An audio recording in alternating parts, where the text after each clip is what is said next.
Hi there. I'm so excited to welcome you to the Arthritis Life podcast, where we share arthritis life stories and tips for thriving with autoimmune arthritis. My name is Cheryl Crow, and I am passionate about helping people navigate real life with arthritis beyond joint pain. I've been living with rheumatoid arthritis for 20 years, and I'm also a mom, occupational therapist, video creator, support group leader, and I created the Room to Thrive self-management program. I am so excited to help you live a more empowered life with arthritis. We're going to cover everything from kitchen life hacks to navigating the healthcare system to coping with friends who just don't get it. Seriously, no topic is going to be off limits on this podcast. My interviewees and I share our honest stories of how chronic illness affects our lives. This includes discussions about mental health, sex, shame, pregnancy, body image, advocacy, self-acceptance, and so much more. You'll hear stories from all ends of the spectrum, from a person who's living in medicated remission from psoriatic arthritis to somebody living with severe mobility restrictions and severe pain from rheumatoid arthritis. You'll hear how people manage their conditions in different ways, like medications, mindfulness, movement, social support, work accommodations, and so much more.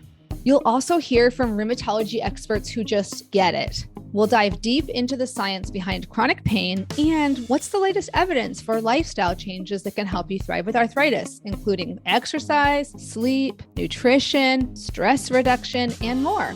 This is your chance to sit down and chat with a friend who's been there. Ready to figure out how to manage your arthritis life? Let's get started.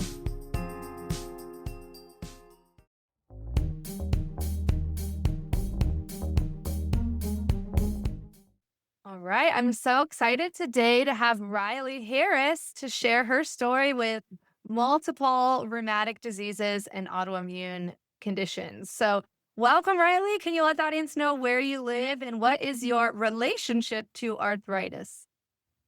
So I am in rural Oklahoma. As far as my relationship to arthritis, that's kind of a complex one, as you know. I actually started out with seronegative rheumatoid arthritis. I also have inflammatory arthritis from lupus and Sjogren's disease, osteoarthritis. So I know that one's like off to the side of stuff and some degenerative stuff as well. So yeah, that's most of it at least. Yeah. And we're also going to talk a little bit about interstitial lung disease and how that relates to RA as well in your case. But I would love to hear a little bit. We all in this podcast and this community, we bond over our diagnosis stories / sagas. I would love to hear, how were you diagnosed with seronegative rheumatoid arthritis? Cool. So that one started, I was in my early 20s, about 8, 9 years ago. The problem was that it was my primary that diagnosed it due to insurance barriers. Basically, there was a 2, 3 year wait list for rheumatology.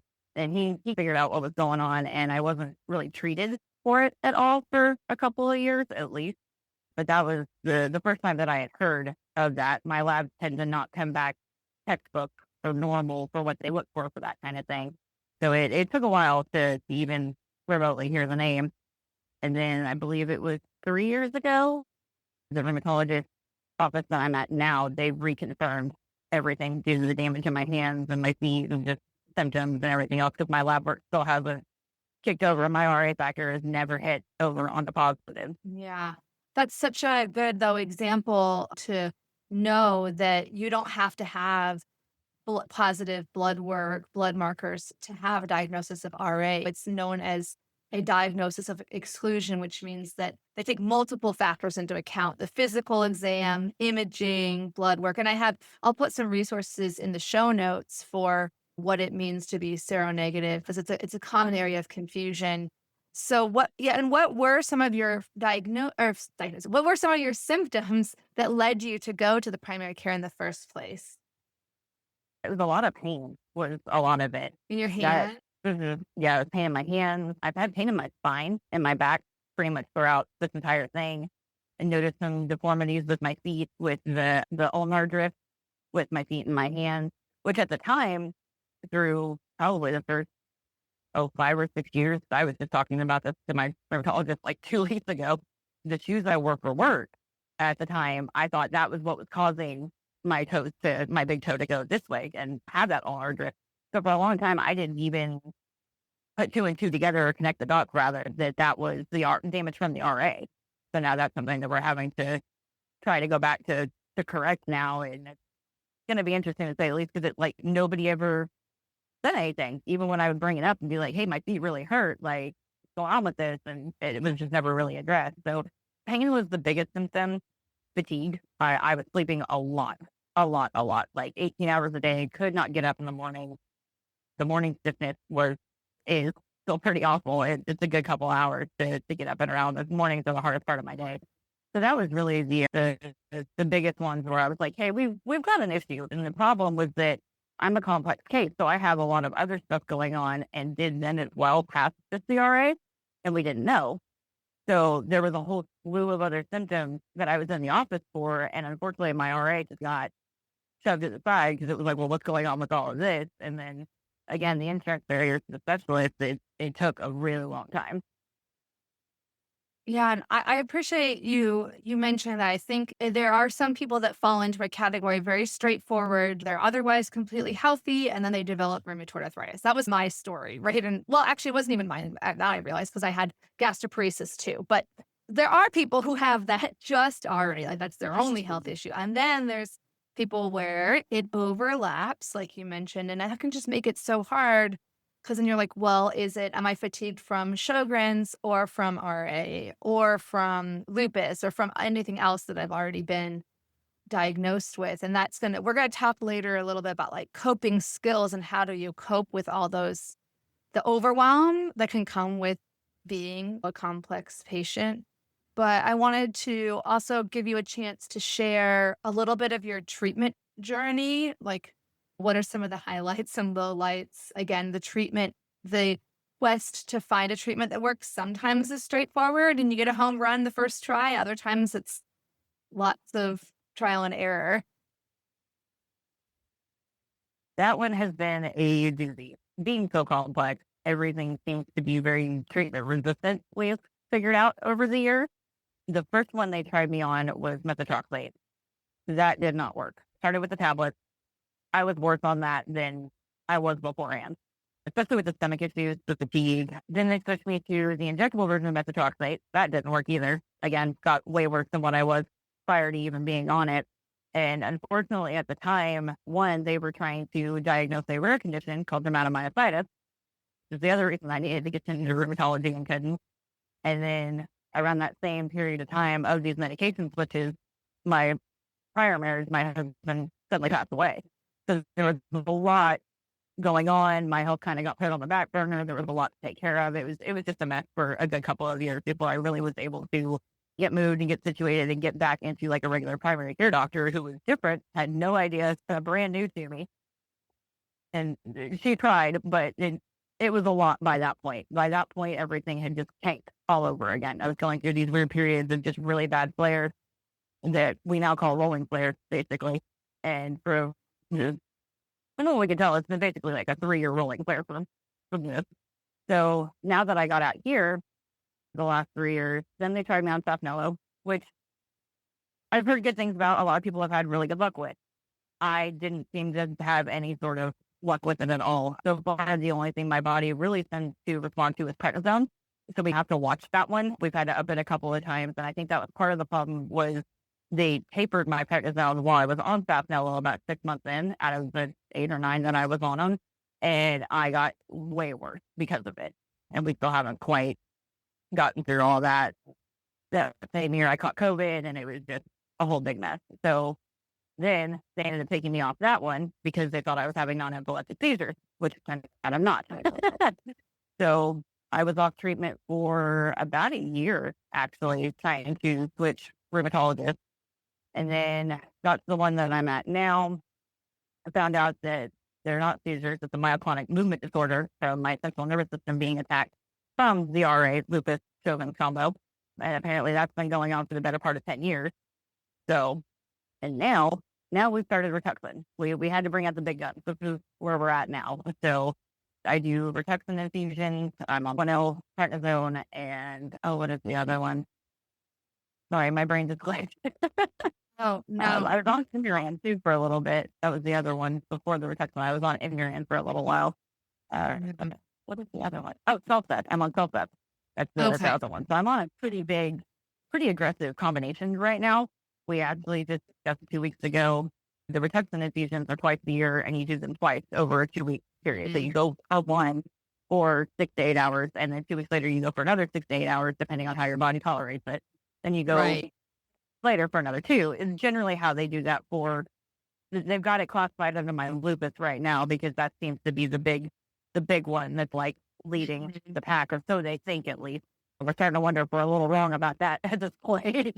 But yeah, my last appointment 2 weeks ago, not out of desperation, but just like, hey, something's got to give. Like I'm getting worse, which we expected a little bit the first few months after the first Rituxan, and that pissed off stage basically after so long.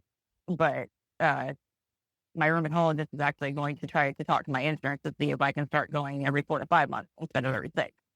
And I did forget one. I was on Benlysta for like months prior to the Rituxan, the RA-ILD, the interstitial lung disease that I was telling you about. That's actually why I got switched to the treatment plan that I'm on now from the Benlysta.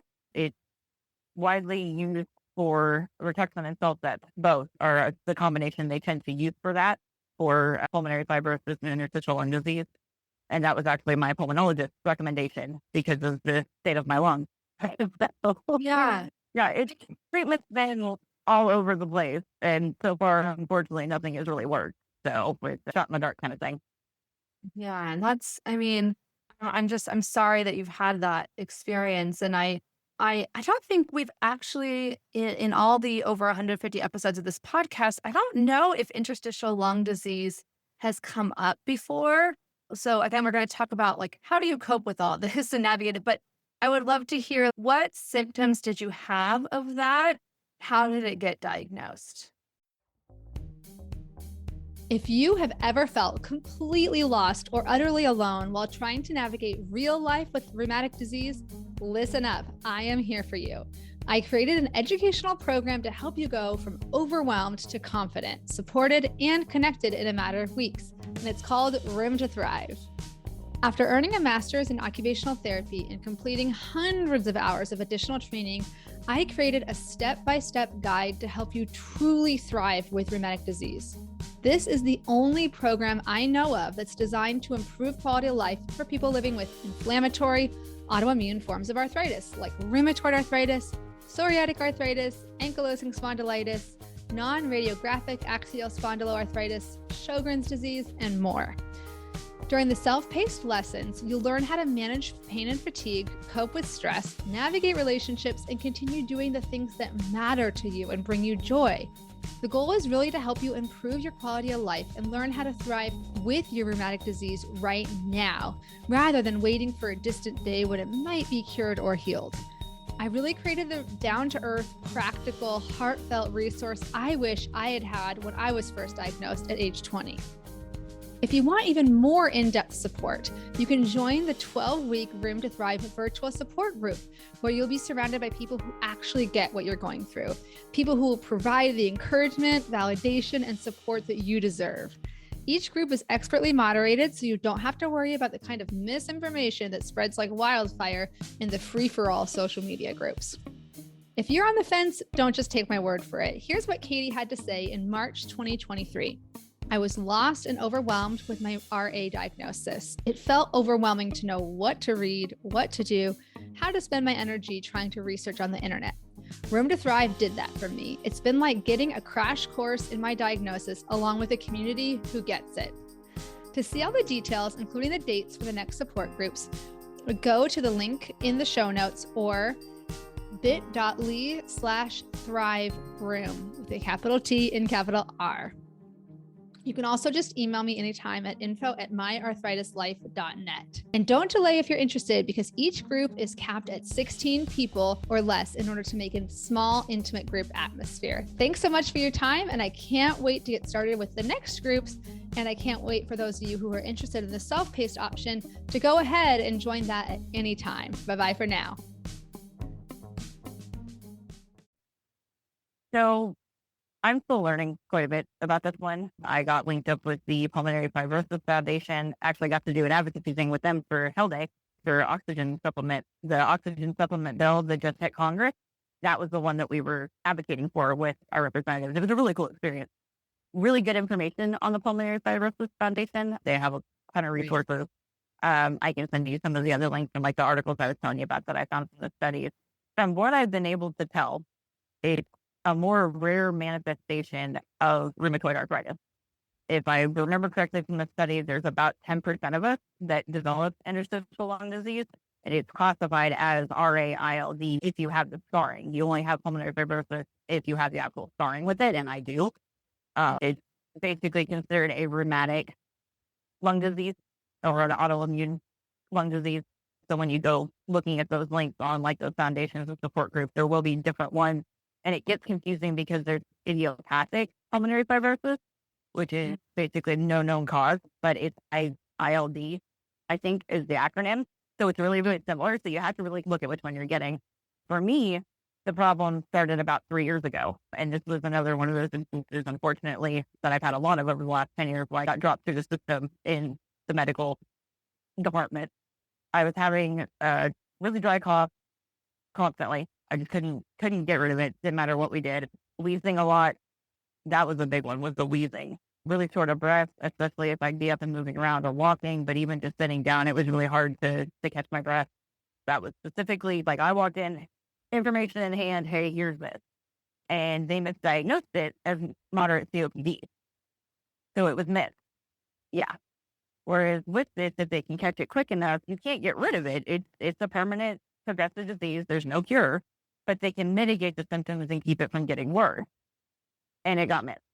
So fast forward 3 years later, and I finally got into an actual pulmonologist out of that hospital system in a different one about 2 hours away, who luckily has personal experience on top of probably 50, 60 years experience as a pulmonologist with lupus and RA, and knew immediately what was going on. So he got me set up with some inhalers, got me a nebulizer machine. That helped a ton, and kind of walked me through like, hey, this is what you have. And I had never heard of it before. It was such a shock. So it ended up coming down to him, my rheumatologist, and basically the founder of the rheumatology clinic that I go to, who's mostly retired. And he really only comes in on those complex cases when they just don't know what's going on.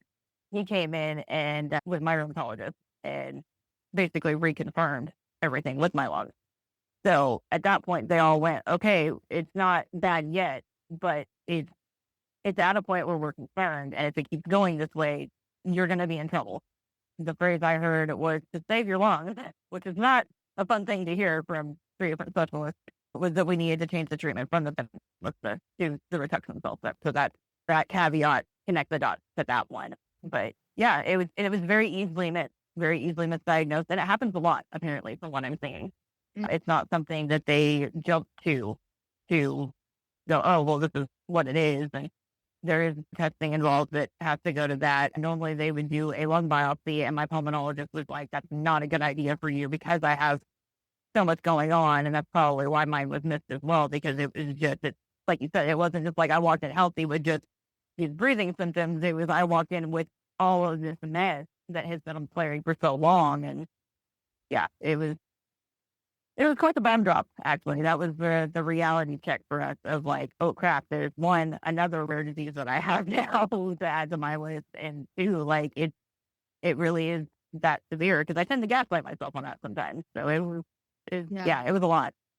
Yeah, 100%. And I'm going to put some links in the show notes for the link between rheumatoid arthritis and interstitial lung disease, or RAILD. I found one that said it lists all the diagnoses that you have except for scleroderma. Scleroderma says it's the primary pulmonary manifestation of RA, as it is for other connective tissue diseases like scleroderma, inflammatory myositis, which that includes dermatomyositis, Sjogren's, and then undifferentiated connective tissue disease. So it's just something to really to be aware of as a patient, and to know, like, to advocate for yourself. Like you said, that it can even be misdiagnosed, even though it is the most common pulmonary or lung manifestation of RA. And so obviously you have been through a lot. And before we started recording, I always ask the people I'm chatting with on who are sharing their personal stories, what are you most passionate about sharing to the audience, or what stories do you want to make sure are represented? And I know I already know you a little bit, by the way. I know you through the support group, but I really loved that you had these two things you wanted to share about. I don't want to steal your thunder, but the first one is that how you have been found peace in small moments, like especially when flaring. And I would just love to learn what does finding peace in those little moments look like for you? That was kind of a twofold. I really had to think about like how I wanted to word this because like it's kind of a new concept that I've been having to use being housebound last year. For me, it probably looks a little bit different than the average person of like what living in the present moment looks like, I guess, because of the situation and stuff. And especially since starting the retirement, I've been bedbound mostly throughout the days, at least half the days for about the last 2 months. So it probably looks a little bit different. It really comes down to one, just really focusing on what I'm doing at the time instead of the spider web my brain tends to do throughout the day of like, okay, well, can I get this done? What is going on with this? Is this a new symptom? Like my brain with on top of everything else tends to go naive and up in constantly. It just never shuts down. So I really have to work at it to focus on what I'm doing, whether that's feeding my dogs or doing something for myself or if I'm painting. It really comes down to just like stopping and taking that breath and going, okay, I'm here. This is how it is. I got this. And it may not sound like the typical definition, but like that really does help when you're confined to the same four walls all the time. Like there are days at a time that I don't leave our house, and it messes with you after a while, especially if you're not feeling well. So there's that. And then the second part to that for me is the twofold of that, I guess you could say, is when I'm flaring that badly, being able to stop and go, okay, this is how it is. It sucks, but it's okay. And really coming to terms with the fact that sometimes you just can't do anything about it. I've had some bad pain flares where nothing in my toolbox has worked. My medications haven't touched it. Nothing. I mean, you know how that goes. You go down the list of like the heating pad, the lidocaine, the other topicals, the braces, the meds, the naps. Like you go through the whole thing in your toolbox and like nothing even makes a dent in it. And really at the end of the day, there's not much else you can do.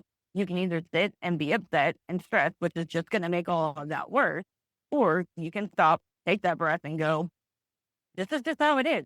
And it sucks. And it's okay that it sucks. All I can do is what I've done, take the nap and go from there. And that's been a really tough one for me to wrap my brain on around. I've gotten better about it, but that really keeps my sanity when it gets that bad, especially because my husband works a lot. So I'm home alone, just me and the dog. And it's very isolating. Like I said, it can really mess with your head, especially when you're in that much pain so often. So it's really crucial for me to be able to have those moments and go, I'm okay. As horrible as this is, it's gonna pass. And you describe it in such a vivid way. And I think I love the word peace in that moment. And it always reminds me of when my therapist has used like the word surrender sometimes, where it's like the last thing you think would be helpful, right? It's kind of like the acceptance paradox, I always call it, where it's like, well, wouldn't you think at face value that no, I just need another tool in the toolbox. I just need to try another thing, try another thing. Wouldn't that be more helpful in the moment? And it's like, if one of those tools is going to work, yes. Like if there, but like you said, there are times when you have tried everything. And so instead of using energy, maybe trying one more thing that's maybe not going to work, using like saying, I'm going to be, or to allow this moment, however you say it, take a breath, accept this moment, allow it, tolerate it. It is a more peaceful experience than scrambling. Am I Oh. summarizing it correctly? Okay.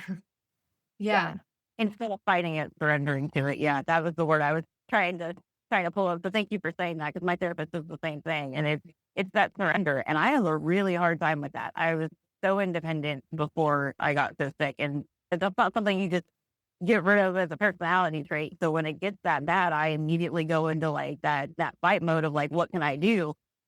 And it really didn't hit me until my husband said something about a month ago, right after the Rituxan infusion that I had, when it really ramped up and everything was really angry and started having these really bad pain flares.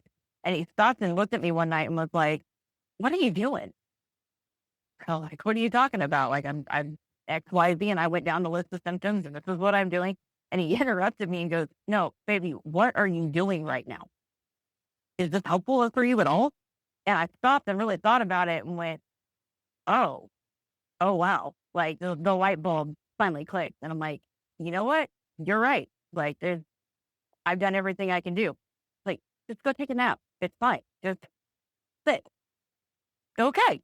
And from that point, I really had to focus on it, and it is a surrender because it's not easy, but why make things work on yourself? There's some days that are just like that, and I think that's really hard for a lot of us to really wrap our brains around because we want to be better so badly, and it's just like sometimes you just gotta let go and just ride with it. That's the best thing you can do for yourself.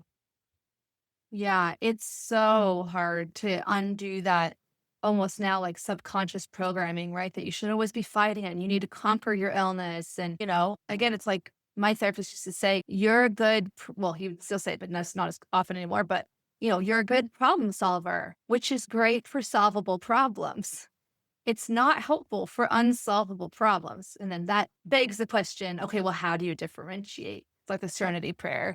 How do you differentiate between the things that you need to, that give you the strength to accept things, change the things I can change and accept the things that aren't going to change? That's my butchering of it. But and that's to me, I've had to learn to embrace the fact that's an fundamentally unknowable question. It's just a matter of giving our best guess in the moment, right?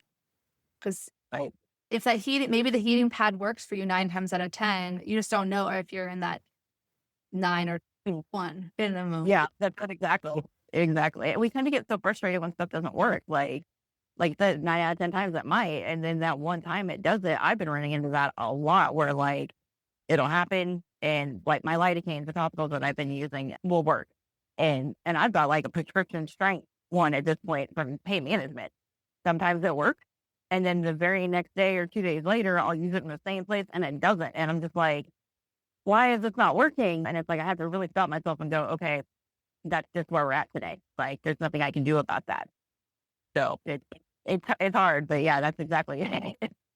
I mean, it's very antithetical to just logic, right? It's like they say insanity is doing the same thing and expecting a different result. It makes you feel insane to do the same thing and get a different result. Like that doesn't make sense fundamentally, other than that there is an inherent, I would say I have had to accept that there's an inherent kind of chaos and randomness to health issues at times. Maybe it's a butterfly flapped its wings 100 miles away, and that's why I'm flaring up. It's just absurd sometimes. You just don't.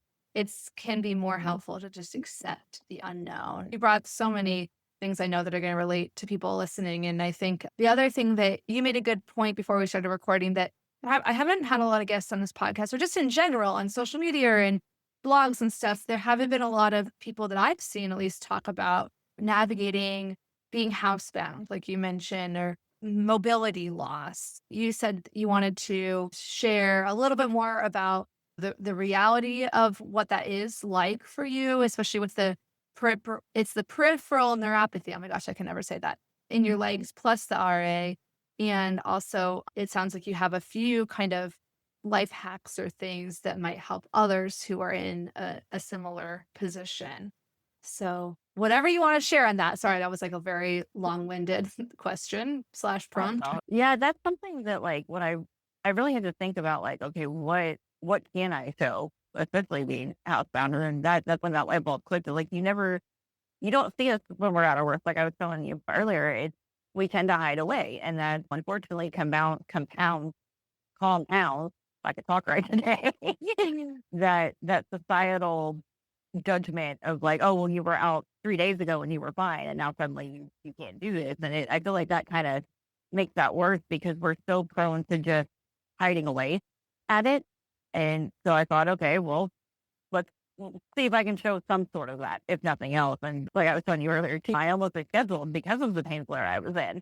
And I got halfway through that email and went, what am I doing? I'm literally trying to hide away and do exactly what I'm trying to talk about. Like that, it's so counterproductive. Like this is one of those rare opportunities where like, yeah, you probably can't tell just by looking at me, but like, that I can at least attempt to show kind of like what that's like. So, because it's not talked about. I don't think I read maybe like blog posts from some people over the years, but it's never something that really comes up. I'm going to add one thing that I totally forgot to say that actually I want to make sure to represent Carrie on the podcast. Carrie Kallenberger, she did talk about that.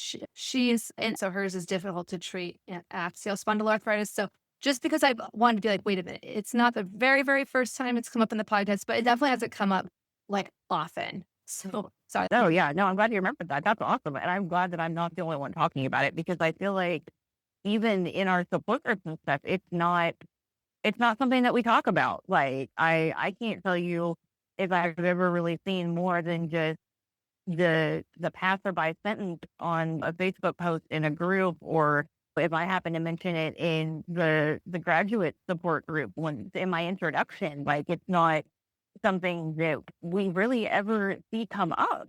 And I get that a lot of that is probably the societal norms and the guilt that we feel or the shame or just not having the energy to get out and show that. And I understand that nobody wants to take pictures or have conversations when you're in that much pain and you're that tired and can't keep your eyes open, or you've been throwing up for 3 days and can't get out of bed. Like nobody wants to show that.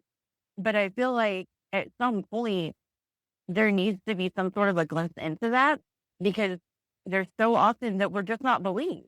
I feel like if any one of these providers that we see could look and see us for even a few hours in a day like that, then maybe we wouldn't have so many problems. Like there's just so much to that I feel like could be solved if we got a little bit more of that experience out there to people. And the only time that I'm really seeing it now is like the really severe long COVID or ME patients that are finally coming out of the woodwork, even though they don't have the energy to by any means to try to start talking about this. I can't say the myelinic encephalitis. I can't pronounce it correctly, but it's severe. Yeah. It's what used to be known as chronic fatigue syndrome. Now it's myalgic encephalomyelitis, I believe is how you pronounce it. I have chronic fatigue, but I have the less severe version of that from what I was told, at least. But it's also tied into all of my other stuff, so it's hard to tell what's what. But that's the only community that I've really seen talking about it, and that's only just one particular email that I get from one of those patients that have a podcast. I can't remember the name of it. I'll have to email it too. But they've been going over all the long COVID stuff and the funding cuts and the research, and they stay up to date on like all of that stuff. That's where I get all of my information from, and they're wonderful. But like even they brought up in a previous email I think I got last month that it's the most severe of them that are coming out and using that energy that they don't have and causing themselves to literally be unable to move in bed for 6 months plus, trying to bring attention and awareness to this stuff. Like they're the ones that are stepping up. And that's the only time I'm seeing it talked about right now, which is not much comparatively speaking to the grand scheme of things. So it's important. And I feel like it's something that even in our support groups that we should be talking more of, because I'm sure there's a lot more of us than just me. I guarantee it. It's just nobody wants to admit like this is what's going on. There's nothing wrong with being housebound. Yeah, it sucks, but there's nothing wrong with it. I had to get through that bit. It's hard to accept, but it is what it is. I really appreciate you talking about that. I definitely agree. There should not be any stigma. It's like we're all functioning to the best of our ability, given what our bodies are allowing us to do. And this just came up actually in one of the newbies support groups yesterday, where someone was like, well, I was feeling really guilty this week because I saw that there was a girl with rheumatoid arthritis who ran like the London Marathon. And like, I was like, why can I can't even get to the mailbox and she's running a marathon. And it's like, that's what her body is allowing her to do. It's not like she's trying 100 more times harder than you. Like you have to try just as hard as she does. You're having to try to get to the mailbox. And that is as hard for you as a marathon is for her. Like we're all, that's how I see it. But I think so often people just want to hear the inspirational stories of like, and there are many, I would say statistically, the majority of people, as far as the research I'm aware of, people who have just rheumatoid arthritis, the majority are going into remission on the current medications. Just to put that out there, like that is one of the reasons why those stories are more prevalent, because they are happening. But at the same time, people are like, oh, so we don't want to share like the more severe or more difficult to treat people because we don't want the people who are newly diagnosed to be scared that that could be their reality. But it could. So you still have an opportunity to thrive and do the best you can with what your body is allowing you to do. So sorry, this is about you getting representation. So let me let you talk more. You hit it on the head. Well, and it's that inspiration form that we talk about in a support group too. That's the other problem with that is society wants to believe that it's something that can be beat. They don't want to look at us and go, oh, that could happen to me at any point, no matter what I do. Like, oh, I can avoid this, or oh, she has it, but she does this marathon, she lives a normal life. Like, yeah, some of us do, some of us don't, and that's okay. It's valid. It's just as valid trying to get to the mailbox as it is going to that marathon. I'm so glad that you brought that up because that's something that, especially when we get this severe, I know I struggled with it a lot of like, just if I get out of bed that day and I get one or two things done, that's okay. That's valid. That's as much as I can do. My best is going to look different every day. And that's going to look vastly different than when I can get out of the house and go run an errand with my husband or go out and play a game of pool for an hour with him on a date night. Like, it's two vastly different things. I have no control over that. There's that comparison trap. It's so hard not to fall into, especially when you don't have much to do sitting around. That's one of those life hacks. You've got to keep yourself busy, at least mentally, to a certain degree, or you will just go insane, especially with that comparison trap. Yeah, 100%. And I would love to hear more about keeping your mind busy. Like what is a day in your life like, if you don't mind sharing? That's pretty simple if I'm being honest about it. I found one thing that helps is I kind of stick mostly to a routine, but I had to be flexible within said routine. So otherwise that kicks up that shame guilt spiral that we were talking about. And it's not much if I'm being honest about it. Like, I pretty much leave the house for medical appointments and testing at this point, the occasional errand for maybe an hour or two where I spend most of it in the truck or in my wheelchair with my husband. But typically in the mornings, I'm having sleep issues. Caveat that we think that because my central nervous system is basically so fried out from all the inflammation, and then it has now picked up my insomnia issues to the max. So I'm only sleeping like 2 or 3 hours a night, 4 to 5 on a good night, which is rare. My average is 3 right now. So I'm up and around at 7:30, 6:30 when my husband goes to work. So generally speaking, he'll leave and then I'll get up, get moving around a little bit, take my medications, grab my caffeine, and I'm right back in bed. Like, I'm not even going to lie about it.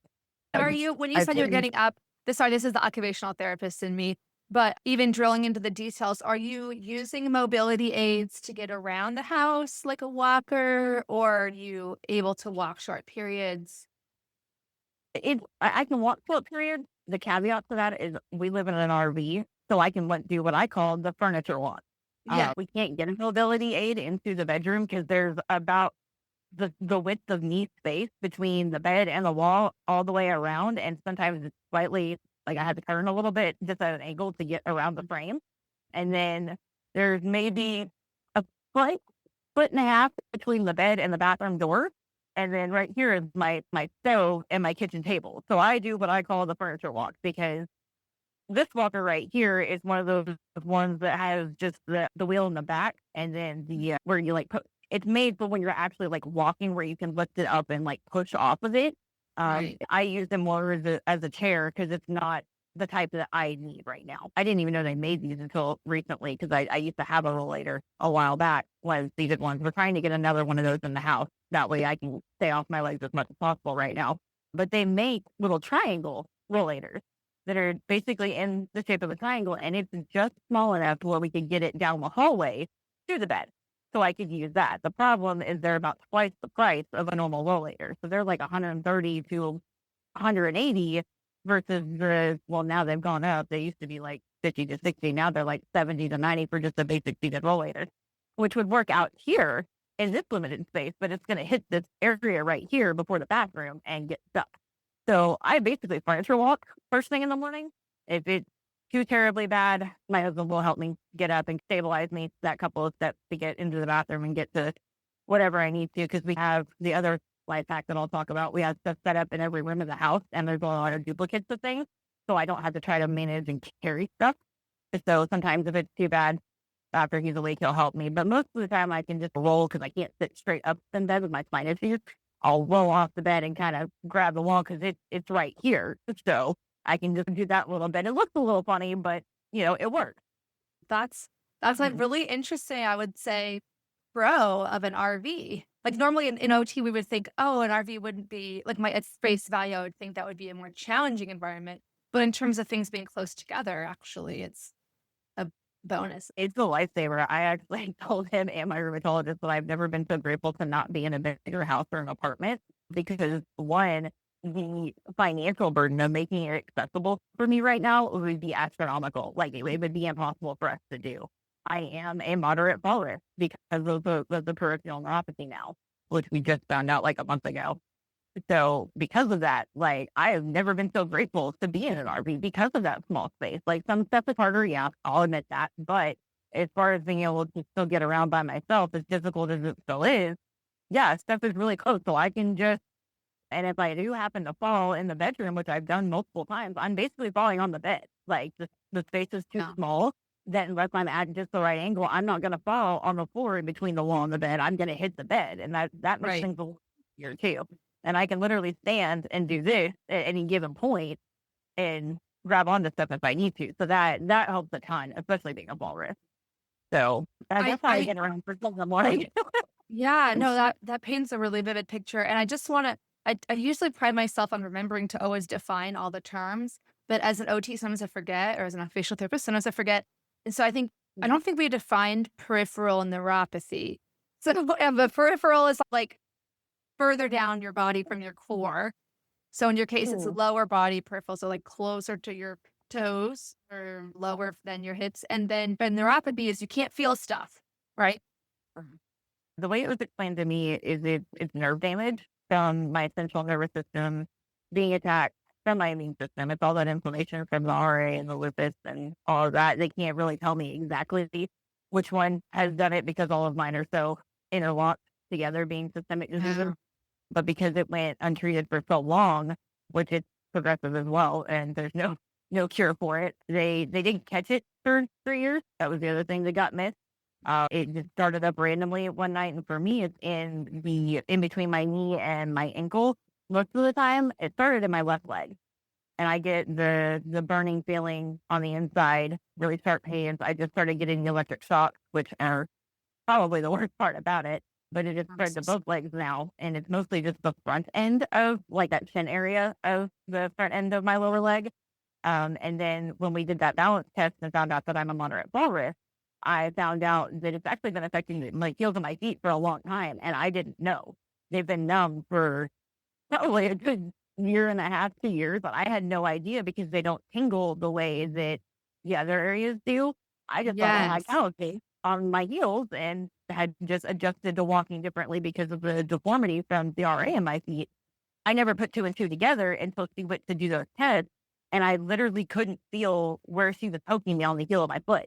And I stopped and I looked down and I'm like, oh wow, like that, I can't feel that. Like that's a problem. I have a very, very, very mild amount on my feet too, but I was noticeable for me as an OT to the point where, because I've been on biologics for 22 years, I brought it up to my doctor and I said, should we rule out like MS or something? Because sometimes people can get secondary MS to being on biologics long term, or just rule out something else that could be causing it. Well, I'd also been in a car accident in 2016. So then when you add more things like you've experienced, it can be really challenging. But turns out, because I was noticing it was actually bothering me, because I was like, I have this thing of, it was my fingers and toes. And I have lotion in my car on the driver's side, like door, and I would pump it and I'd think that it didn't come out because I didn't feel it. And I looked down and be like, oh, the lotion came. As I pumped it like 2 or 3 times, I'd be like, oh, I have a bunch of lotion on there. And I didn't know at that time that, 4 to 5 people per 10, so 40 to 50% people with just RA. Now you have multiple things with lupus too. Lupus can also cause it. People can develop some form of peripheral neuropathy. It's usually for RA in like the wrist, like carpal tunnel type stuff. But sorry, not to go on a little tangent, or not tangent, but like I just wanted to to say for the audience that it can happen, especially when the disease is not perfectly well controlled. Again, if you get immediately on a good med that works for you when you go in remission, you're not going to be as likely for this to develop. It's very important. And the problem we're running into for me is that I'm allergic to all of the medications for nerve pain that they would give you. So stuff like amitriptyline, all of those, anything that's an SSRI, I cannot take it. I cannot take it. And I'm already on gabapentin, but it doesn't do anything for that. It just doesn't, I got lucky enough. It doesn't seem to affect it really at all. I'm on that for other reasons.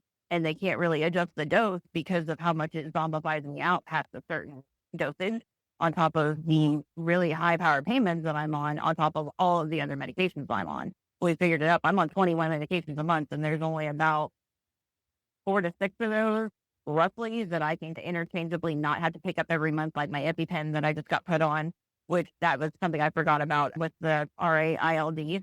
I have the extra component of it being, how did you say it? Asthma without being asthma, basically.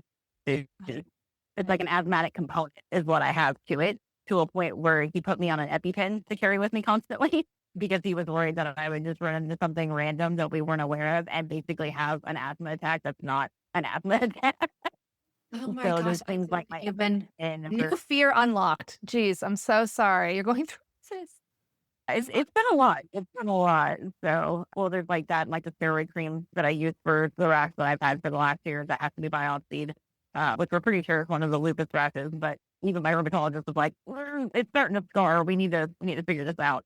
So there's a couple of those meds that I can like interchangeably not have to get every month, but like it's a lot. It's a lot to keep up with. So Yeah, exactly. It's a lot to keep track of. And yeah, I definitely there nerve damage is a different feeling than, like, to me, the flaring of rheumatoid arthritis to me feels very much like that internal fluid within the joint is hot and it's squeezing outward. Like I feel like there's like someone's I feel like it's like a handshake from the inside out, right?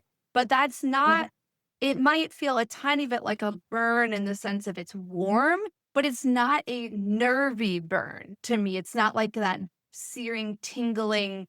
So, first of all, it's just hard to describe your pain, but I think that can help people understand, like, if you're like, wait, how do I know if I'm having peripheral neuropathy? Because it also would be slightly in different places sometimes than within the joint outwards versus out from the nerve pathways. Anyway, that's a whole other thing.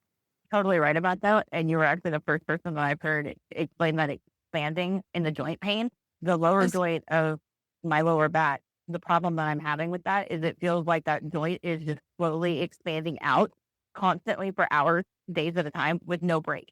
Like that, I've never heard anybody else explain that kind of a pain before. So I'm really glad that you brought that up because I don't feel so crazy now. But about the peripheral neuropathy too, it's a searing, like somebody has doused my nerve endings and my veins and my gasoline and then hit it with a blowtorch is what it feels like. I know that sounds extreme, but when it's bad, it is bad. And the electric shocks, I have literally fallen 3 or 4 times because of it. Because it's like somebody taking like those cow paddles, can't say the word right. The prongs, Cattle prongs? the electric prongs they use sometimes for cattle. Yeah. Yes, thank Prongs. you. It's like getting hit in the rod. That was what I was looking for. It's like getting hit in the leg with that from the inside. So it can get really, really bad. And that's like I said, mine started up randomly one night, just out of nowhere in one spot in my leg. Nothing worked. And it didn't calm down for about a month and a half. I actually went to the ER twice for what we thought was blood clots because my leg was swelling and we weren't sure. And it entirely got missed, all due to insurance barriers and providers dropping the ball on referrals and that kind of thing. And it was a mess. And what's crazy is like I have mild damage according to my test in that one leg. And I remember telling my neurologist, if this is what mild feels like, I don't want to know what severe feels like because this is debilitating. I can't stand up for more than 10 minutes at a time and walk around without it flaring up. So I had to be very, very careful that throughout my day bit, I do a lot of up and down. And the only treatment that I have available is lidocaine, basically. I was getting lidocaine patches through pain management for about 2 years for other reasons, for my spine and my arthritis and stuff. And with the insurance switches, there's now a barrier to that where they won't pay for them. And they're $500-$600 a box for 30 of them. But now we're at a point where we're still having to pay out of pocket for a compound lidocaine that does help, but insurance won't pay for it. And for 60 grams, it was $60. The container's about like this, and it's only filled up to about here. So like it's only so much that you can get. And that's a good deal with where we're at with the pharmacies that I use. They're locally owned, and they're work people. So they work with a lot of their patients and customers and stuff. But it's expensive because I don't have any other, I can't take any of the medications. So between that and the RA and my knees getting so bad, my right one in particular, my mobility went from, okay, I can still walk around and get stuff done and help out on the farm and stuff and do what I need to do, to I can't stand to walk for more than 10 or 15 minutes at a time. It's just how it is. So hence the furniture walking, because then I can do like the hop around thing. And the problem I'm running into is it's more neuropathy in my left leg and my RA in my right knee. So I do a lot of this bit, and my hips are already messed up. So it's compounding all of these other issues that I have, trying to navigate around that. And that's where the loss of mobility is coming to play. So I have a lot of little life hacks to getting around and stuff with my hands, because my hands are my other biggest problem besides my spine. Yeah, yeah. I mean, you're just forced to be really creative. So, like, when we were first asking about like the day in the life, you were saying that sleep is really disrupted, which I'm so sorry to hear, because normally sleep is like that relief you can get from pain. So, and what is it like throughout the day, a mix between like activity and rest, like taking care of the dogs or getting yourself some food or socially connecting on social media and stuff like that? Like, is there anything we're missing in the day of the life?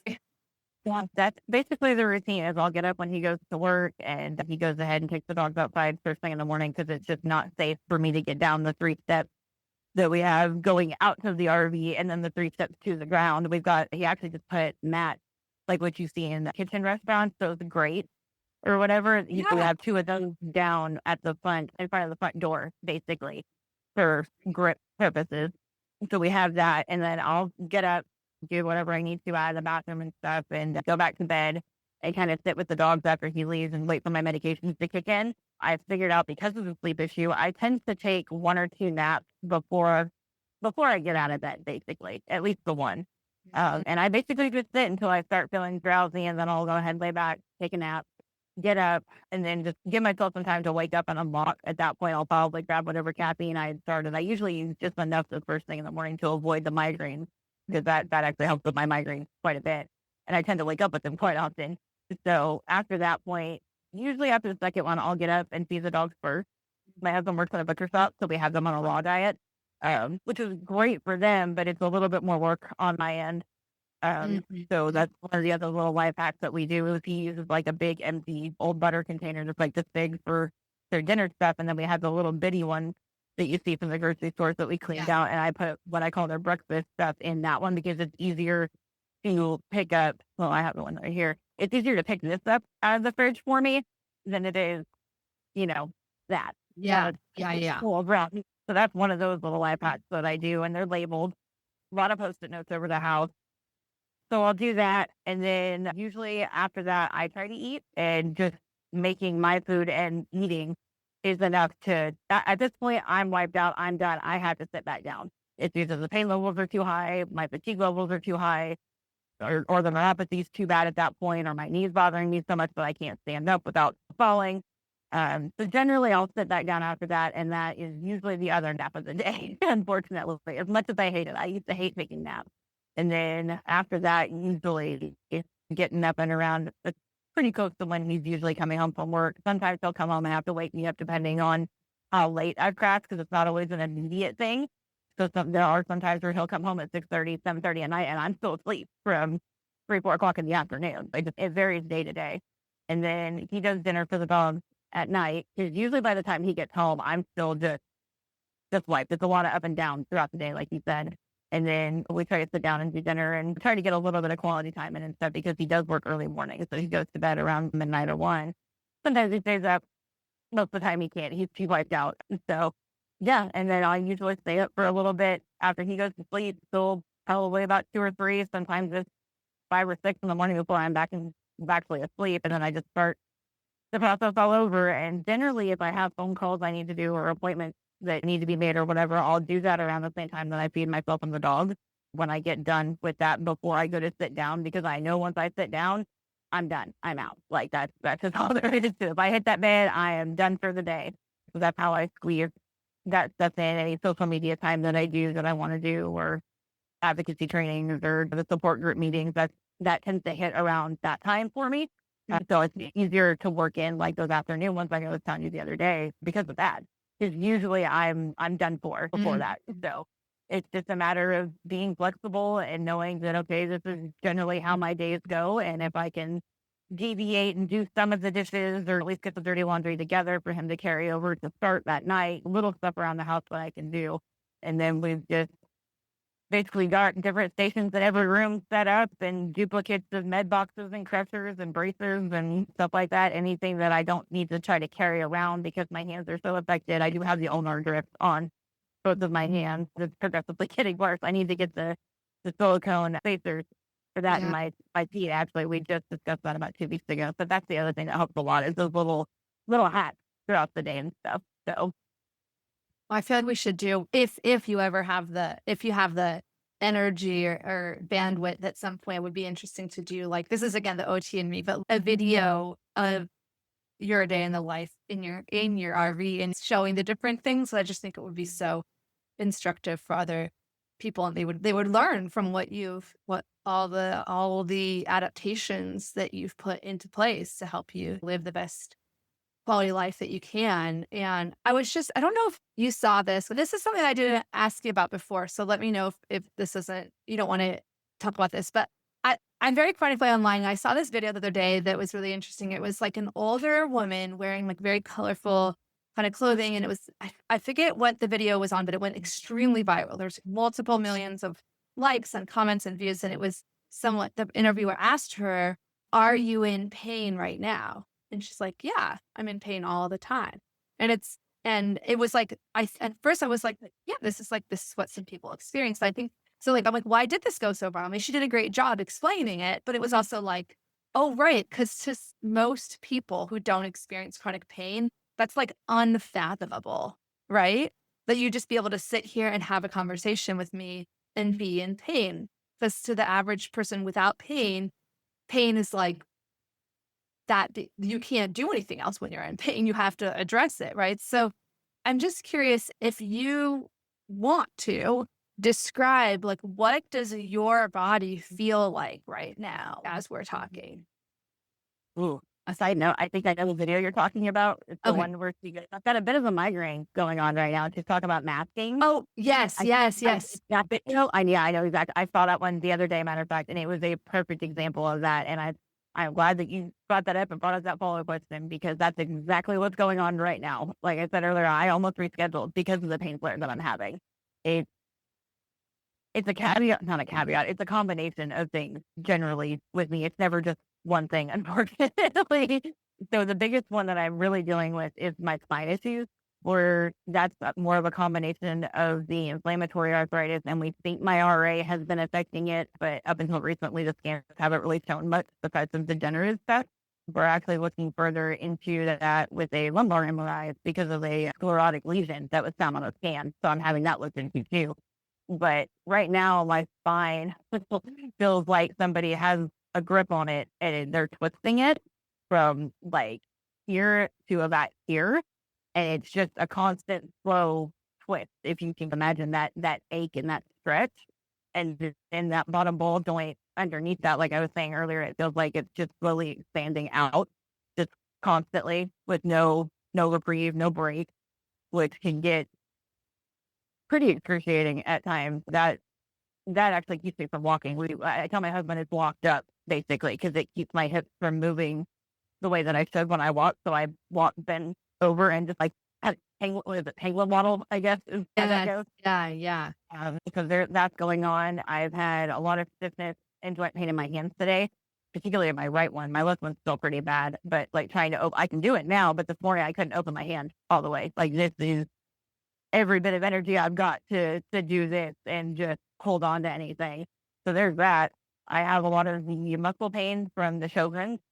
So all through my ribs here and that muscle area that's around your spine, it's like somebody's got me in a big hug and it's just compressing slowly, constantly. So I've got that compression in, but that expanding out with the joint in my back right now, which is not fun to deal with.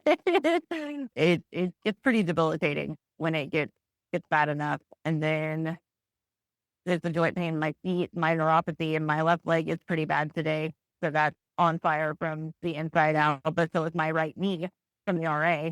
So because it's all swollen up like twice the size of what it should be today. So I could go on too. And that's the sad thing. Like I generally explain it to people that even with my medications, well, prior to taking my pain medications in the morning, with caveat to that, I am on a transdermal pain patch. That's a 7-day patch. So it's a constant hourly release system for 7 days. So I constantly have something in my system for like my long-term constant pain. And then I have a breakthrough pain medication I take every 6 hours for the breakthrough pain because my breakthrough tends to be the worst of it. So like when I get up and it's been 8-9 hours between that breakthrough pain dose, my daily pain level is about a 7 on the scale. That's what I wake up with. That's what I deal with on a daily basis. Now with my meds, sometimes I can get it down to like a 4, maybe a 3 on a good day if I'm really lucky. But like days like today, I'm at a solid 9 and you wouldn't guess it. Wow. Yeah. Like that's just where it's at. And I know that's really hard for people hearing this to imagine that because we're sitting and talking like there's nothing wrong. I understand that it does not look that way, but I got dropped through the system so much and had to function as a parent, as a wife, as someone who worked. I was a bartender for a long time, working 6-7 days a week. I ran on a retroverted hip joint for 6 months bartending and had no idea. That's where my pain was coming from. So you get used to just having to function. Like you have to survive. You have to eat. You have to pay your bills. And you get to that point where you have to mask it. When I go into the emergency room from a flare-up of the chronic pericarditis that I have, which is for those listening that don't know what that is, it's inflammation around the lining of your heart, which can be a complication of both. It literally feels like I'm having a heart attack for 3 days straight, nonstop. I'm talking curled up in the fetal position, crying hysterically, can't talk, can't breathe. It gets bad. And sometimes the only thing I can do is go to the emergency room because my medications do not touch it. And they have to check me for heart attacks and all this and this for family history stuff. But it has gotten to a point that when I go in there for that and I tell them, look, I'm at a 10, like this is what this is, that thankfully I go to the same place so they know me and they've seen me enough times to know what I'm talking about. But I've had it for the last 3 years every day to some degree, whether it's just the palpitations or just chest pain or pressure or whatever else. So I'm used to dealing with that. So by the time that I get in there, even my blood pressure and stuff won't always reflect that I'm in that much pain at that time. And I have to really rely on the fact that like I know some of these nurses and hopefully I get one of them and not somebody new who's not going to believe me because I've learned to mask it so well. You wouldn't guess it by just looking at me right now, but that's the reality of it. I can tell you when we hang up and we get done with this recording, I'm going to sit down. I'm going to probably be out for a couple hours. That's all there is to it. It's every bit of energy that I've got just to get up, get dressed, feed the dog, and do this. And this is actually more than what I normally do in a day. So And we've gone. I remember before we started recording, I had said if we need to do this in 2 different sessions or 3, break it down. It's totally fine. But I'm so appreciative of the time you're taking because, like you said, it's like we talked about earlier with the MECFS, it's like if the problem you want to represent is a problem of a lack of energy, then you don't have energy to represent that problem. It's like a circular. So I really appreciate you using your very limited energy to just share and paint that picture for people. And yeah, it can be so heartbreaking, like those ER situations where it's almost like your coping mechanism becomes used against you, right? Because they're like, well, you can't possibly be at a 9 or a 10 because then you wouldn't be coherent. You're like, but I've practiced really. I've had a lot of practice. right. Like my body has learned how to adapt to this to some degree, or your brain has learned to adapt to some degree. But yeah, it's just you're juggling a full bunch of things. And I usually have some rapid fire questions at the end. I might just do a couple of them if that's okay, just to make sure that we conserve your energy. Do you have what words of wisdom or message would you want to share to somebody who might be newly diagnosed with inflammatory arthritis, whether that's lupus or RA or Sjogren's? I really struggled with this one because I feel like a lot of what gets said is all of the same things, which is all, don't get me wrong, they're all important things, but it's all the same Mhm. points that get brought up in this question. And I even go into that because my go-to is speak up, like find Mm, one that will listen no matter what, no matter how crazy you look. Don't try to be the perfect patient. Take your records, do your research, do your symptom tracking, but find somebody that'll listen. Don't wait because of the fact that I went over 10 years untreated and undiagnosed. And that's, I can tell you right now that medical gaslighting is why I'm as disabled as I am. I would not be this severe had they just listened to me years ago when all this first started, or even 5 years in. So that's normally my go-to on that one. But again, I feel like it's always the same stuff that gets brought up. I mean, that's not one that always for sure gets brought up. I think that advocacy is huge. I mean, if it hadn't been for I've mentioned this before, but if it hadn't been for the family and socioeconomic privilege I had at the time, in the form of my mom and dad hiring like a concierge doctor who also gaslit me initially and said I wasn't sick, I was just anxious. But then I was able to get the diagnosis within like a year of that. I would have been in this potentially in the same position given the severity of like I unfortunately I'm seropositive, so my blood work was all off the chart and they were able to diagnose it. But prior to that, it's like I was so not the person that wanted to speak up. I'd be like, "Oh, well, the doctor says I'm not sick, so I guess la la la." Like, I don't want to annoy anyone. I don't want to bother anyone. And anyway, so that I think that sorry, I think that's really really important. But if there's anything else you wanted to say for newly diagnosed people, you can also say that. That's my biggest one is, and that's a kind of a two-part thing. Like it's a lot of work and a lot of energy to symptom track and do your research. But I'm telling you right now, that is probably the most important thing that goes hand in hand with speaking up. Had I not, I would not be here today. I've already gone septic once a few years ago from basically the ER doctor telling me you went completely haywire for no reason. You just got unlucky, was what I was told. I was supposed to spend a week in the hospital and spent 4.5 days. And it was severe enough the night that I went in that they didn't show me my lab work until they released me. And I got that close and had no idea.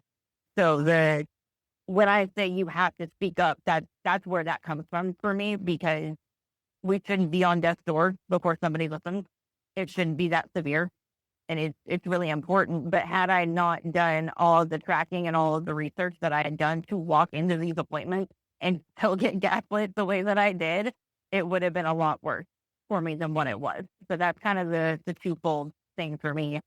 I asked my husband that question last night when I was going over some stuff, and his big thing on that one, if he's got knee problems and some other stuff of his own, and his advice on that one was just take it a day at a time. Basically, Yeah. don't let yourself go easy on yourself, really, which is it's good advice. That's 10 seconds at a time is my go-to. As I've told you in the support group before, you know the story about that one, and I still use that every day, all day. If you can't take the next 5 minutes, take it 10 seconds at a time. And that has literally saved my life. I don't know how many times have gotten me through the worst of my pain flares. Mm. That would be the only other piece to that I think that I would add. And I know that was one of the other rapid fire questions, like Yeah.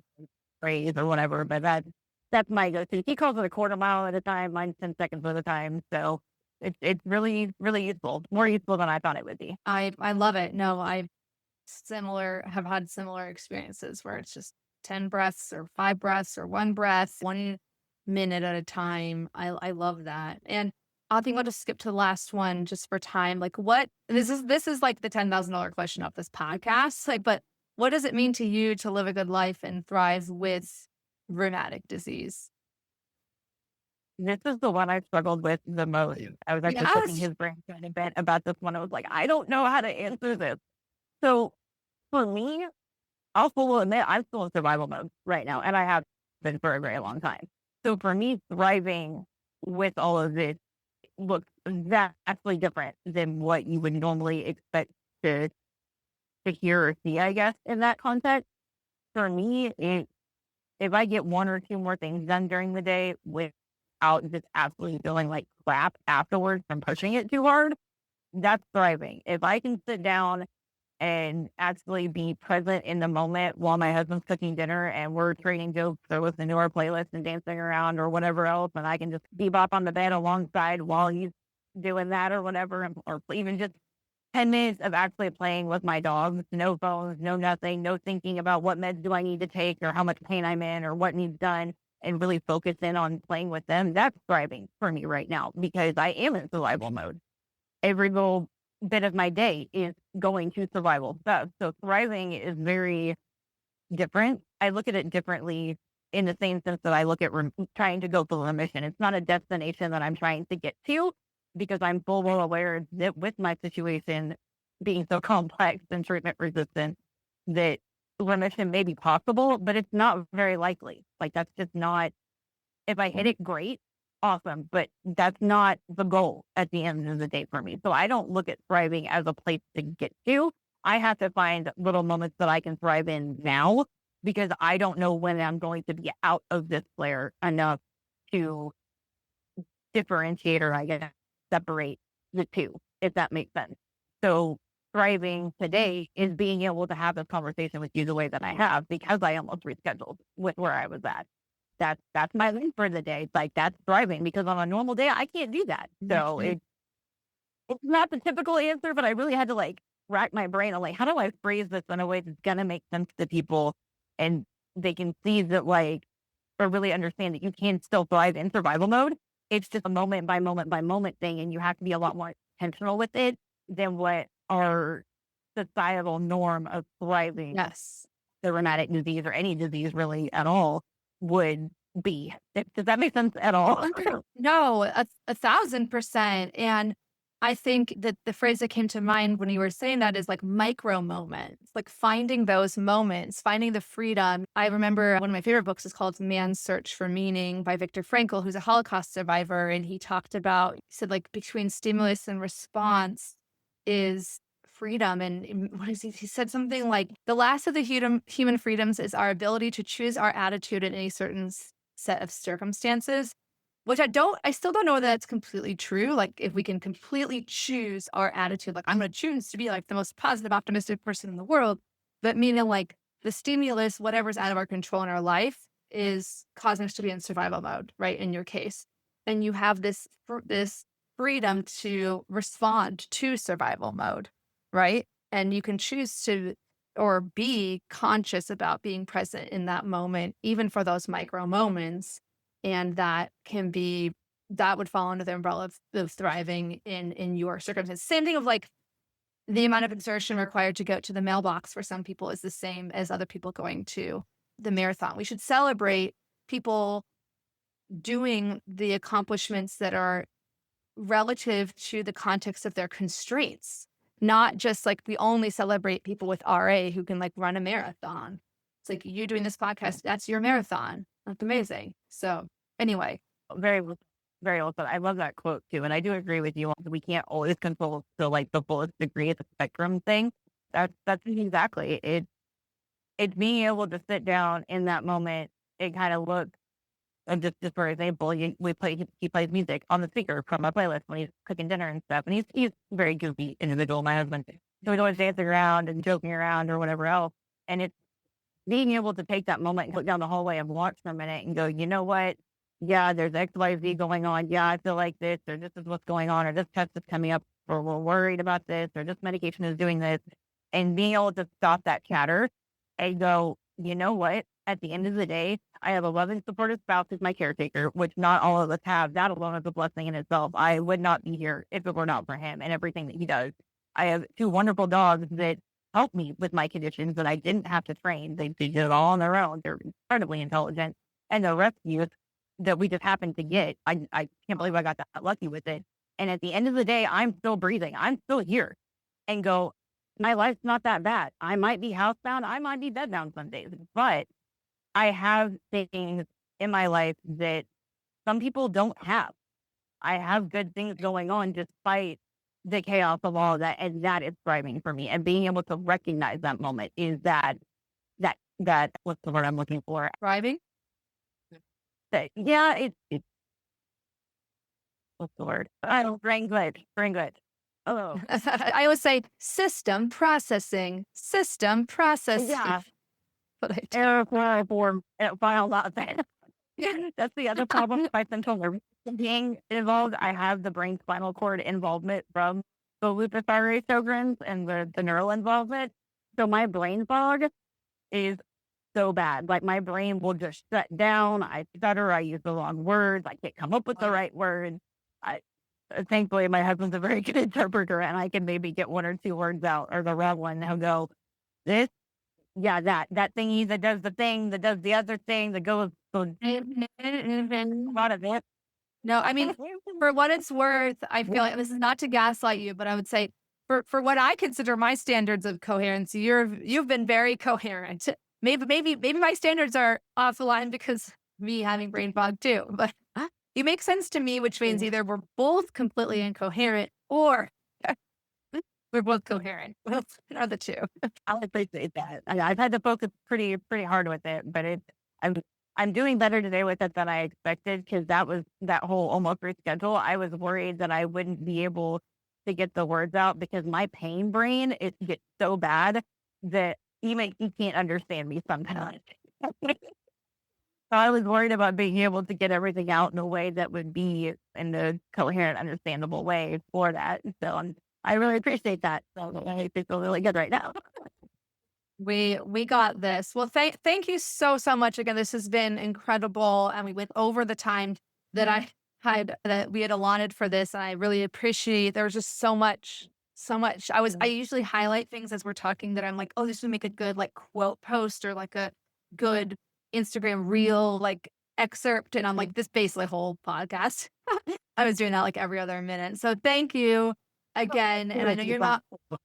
Yeah. So Yeah, I usually ask people to share their social media handles, but I know you're not currently on social media. But maybe if you join it later, I can add that to the show notes. it's in the works. It's in the works. I'm trying to very slowly get into the advocacy and getting to be more online. And because I'm a pretty open book about all of it, it's just been a slow crawl. The problem is that when I first got like everything really like solidly started to get it all diagnosed 3 years ago, I made the grave mistake that my therapist points out in not giving myself that time to grieve. And I just jumped straight in to like trying to share my story. 'Cause I was so angry and so rageful. I didn't want it to happen to other people because I know it does. And I was seeing it in the groups that I was in a lot.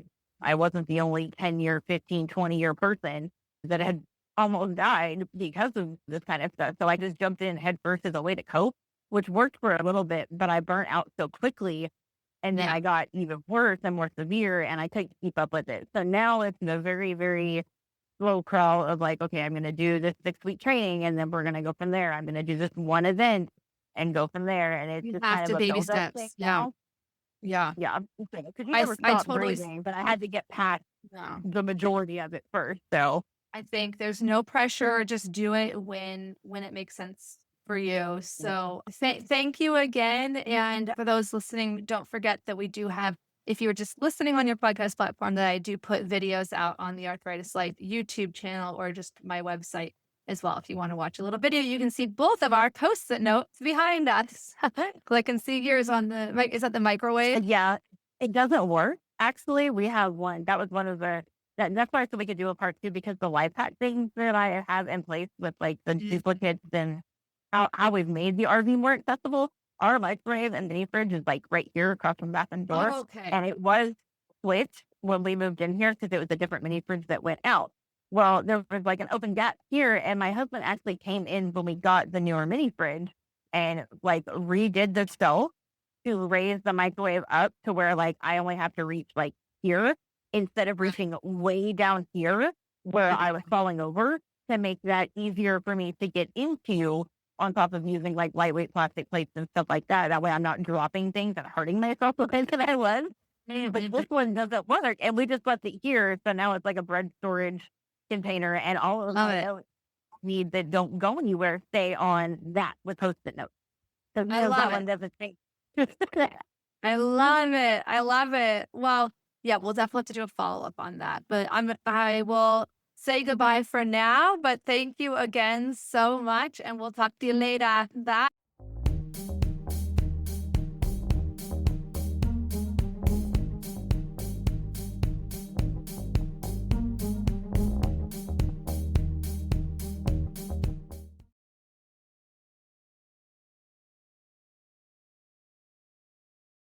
Thank you so much for listening. This podcast is supported by Room to Thrive, an educational program I created to help empower you to live life to the fullest with rheumatic disease. In the program, you're going to learn evidence-based tools for managing all the ways rheumatic disease affects your life. And my goal is to help you go from overwhelmed to confident, supported, and connected in a matter of weeks. You can go through the pre-recorded modules on your own in the self-paced course, or you can take the course along with a robust support group of new arthritis friends to support you and cheerlead you along the way. Learn more in the link in my show notes, or you can always go to www.myarthritislife.net. And if you like this podcast, I'd be so honored if you took the time to rate and review it. I also encourage you to share it with anyone you know who might benefit from it. I also want to remind you that you can find full transcripts, videos, and detailed show notes with hyperlinks for each episode on the Arthritis Life website, plus full episode videos on the Arthritis Life YouTube channel. If you have any ideas for content for future episodes, or you want to share your story on the podcast, please send me, Cheryl, an email at info@myarthritislife.net. I can't wait to hear from you, and thanks so much again for your time.